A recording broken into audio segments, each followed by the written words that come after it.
Κεφάλαιο 6, όπου καταλαβαίνουμε ότι κάποιες μαϊμούδες είναι φοβερά κακομαθημένες. Πρωί, τέλος Οκτωβρίου, Νέα Υόρκη. Στην οδό Μάντισον, μια μαϊμού καθισμένη πάνω στο κεφάλι του κοντούλη αφεντικού της δίνει διαταγές με ύφος αρχιστράτηγου. Σε 2 βήματα στρίβουμε δεξιά. Και το αφεντικό της στρίβει. Αλτ. Και το αφεντικό της σταματά. 33 βήματα ευθεία. Και το αφεντικό της προχωρά. Δεν είναι άλλη από τη Μάιρα και τον Νάντο που ταξίδεψαν από τη ζεστή Τικικιτανάκακα στη φθινοπορεινή Νέα Υόρκη για υπόθεση πολύ μυστηριώδη, όπως έλεγε το γράμμα που έλαβαν μόλις χθες και που τους καλούσε επιγόντως στον αριθμό 1555 της 5ης λεωφόρου του Μανχάταν. «Καλή μου Μάιρα, είσαι σίγουρη ότι εδώ στρίβουμε πάλι δεξιά?» Τόλμησε να φέρει αντίρρηση στις οδηγίες της μαϊμού ο Νάντο. Τραγουδιστά πάντα. «Έλα παππού, να σου δείξω τα αμπελοχώραφά σου. Τι θράσος. Βρε ανόητε. Εγώ τη Νέα Υόρκη την ξέρω σαν την παλάμη του χεριού μου. Δεξιά», διέταξε εκείνη και ο Νάντο υπάκουσε. Κι ας είχαν κάνει ήδη 20 φορές το γύρο του ίδιου τετραγώνου. Μέσα στις 2 ώρες που περπατούσαν, η Μάιρα είχε σκίσει 2 χάρτες γιατί έκαναν λάθος, είχε φάει 3 ντόνατ σοκολάτας και είχε γκρινιάξει 432 φορές. Ο Νάντο όμως έκανε υπομονή. Ήξερε ότι μέχρι το τέλος της μέρας μπορεί επιτέλους να ξεφορτωνόταν αυτή την αστεία φωνή. Σίγουρα γι' αυτό τους είχαν καλέσει. Έμενε να βρουν επιτέλους τη διεύθυνση. «Δεν υπάρχει αυτή η διεύθυνση. Κουράστηκα. Θα κάνω στάση εργασίας», αποφάσισε κάποια στιγμή νευριασμένη η Μάιρα και ανέβηκε στο πρώτο κλαδί δέντρου που βρήκε μπροστά της, αφήνοντας τον Νάντο να την κοιτάζει από κάτω απαυδισμένος. Και έτσι όπως είχε σταυρώσει τα χέρια στο στήθος και γύριζε το κεφάλι δεξιά-αριστερά, σαν να έλεγε «Όχι, όχι, όχι, δεν κατεβαίνω», κάτι τραβάει την προσοχή της ακριβώς απέναντι. Ένας περίεργος ουρανοξύστης.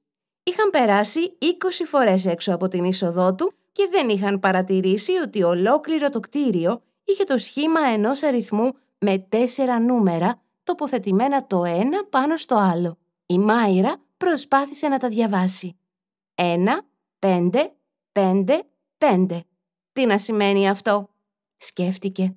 Θα μπορούσε να ρωτήσει τον Νάντο, αλλά δεν ήθελε να τον κάνει να νιώσει χρήσιμος μετά από όλη αυτή την ταλαιπωρία που είχε τραβήξει για χάρη του. 1 και 5 μας κάνει 6, σκεφτόταν μετρώντας από μέσα της τα δάχτυλά της. 6 και 5 μας κάνει... 6 και 5 μας κάνει... 65. Όχι, όχι. Πάμε από την αρχή. 1 και 5 και 5 και 5 μας κάνει... Λοιπόν, ή μας κάνει 16 ή μας κάνει 1555. Μάιρα, τι μέτρας εκεί πάνω, καλή μου? Να μη σε νοιάζει, τύρανε.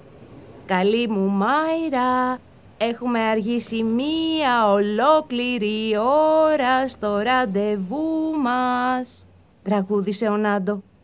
Αν έστελνες λιγότερη αρνητική ενέργεια στο σύμπαν, τώρα θα το είχαμε βρει το... Ποιο νούμερο ψάχναμε? Το 1555, καλή μου. Το μάτι της Μάιρα γυάλισε. Νάντο Ερέρα, τι είναι καλή μου Μάιρα? Νάντο Ερέρα, ξέρω που είναι το 1555. Ο Νάντο κρέμεται ξαφνικά από τα χείλη της. Αλλά δεν στο λέω. Να. Αν υπήρξε μία στιγμή στη ζωή του καλόκαρδου Νάντο που να ήθελε να σκοτώσει κάποιον, ήταν ακριβώς αυτή. Υπάρχει μόνο ένας τρόπος να σου πω. Αν μου υποσχεθείς αυτήν ακριβώς τη στιγμή, ότι θα βγάλω CD, ότι θα μου ράψεις 12 καινούριες φούστες, ότι θα γίνω εξώφυλλο και ότι θα μου πλένεις τα πιάτα 3 φορές τη βδομάδα. Μα δεν έχεις πιάτα. Τότε να μου πάρεις. Λοιπόν, τι λες? Και τι να έλεγε? Τα δέχτηκε όλα. Και αυτά και μια ολόκληρη ακόμα λίστα από απαιτήσεις που είχε η Μάιρα, όπως το να την πάει στη Disneyland, να δουν 15 φορές τη μελωδία της ευτυχίας, να την ταΐζει γλυκό 7 φορές την εβδομάδα και να την ακολουθεί παντού με μια λευκή δαντελένια ομπρέλα για να μην την καίει ο ήλιος. Νάντο Ερέρα, είσαι έτοιμος? Το νούμερο 1555 βρίσκεται ακριβώς μπροστά μας, είπε θριαμβευτικά η Μάιρα και κατεβαίνοντας από το δέντρο βολεύτηκε και πάλι πάνω στο κεφάλι του Νάντο.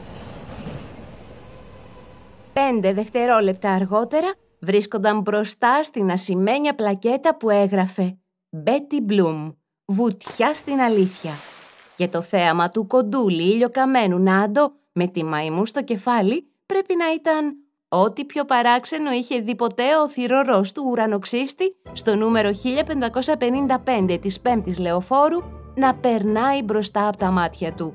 Ή μήπως όχι?